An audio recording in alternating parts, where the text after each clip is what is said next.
জবাইপুরি শিম গাছটা নষ্ট হয়ে গেছে, বৃষ্টি থাকলে না ভালো থাকতো। আর কিছুদিন কটা শিম আছে, নিয়ে যাব। এই টমেটো গাছ এর আগেও দেখিয়েছে যে, এখন ওই একটাই পেকেছে দেখলাম। আর কি সাদা লঙ্কা গাছে ছাই ওষুধ দেওয়ার পরেই এখন কিছু লঙ্কা দেখা যাচ্ছে। দেখো,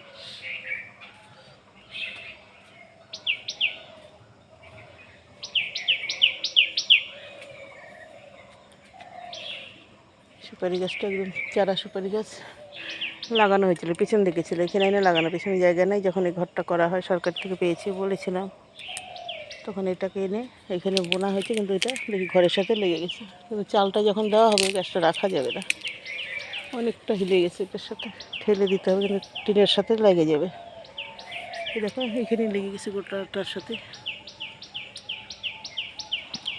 এটা তো দেখিয়েছি পুদিনা, অনেক কটা গাছই আছে। ভেন্ডি চারা বুনেছে একদম লিংলিঙে পিঙ্ক পিঙ্কে, দেখো কী হবে কে জানে।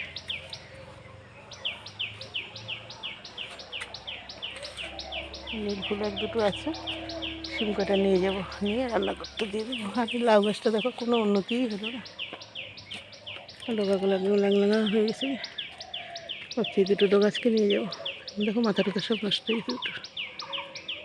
আর এদিকে দুটো ডগা আছে, থাকবে। কড়ির প্রচুর আসে, কিন্তু একটা কড়িও টেকে না।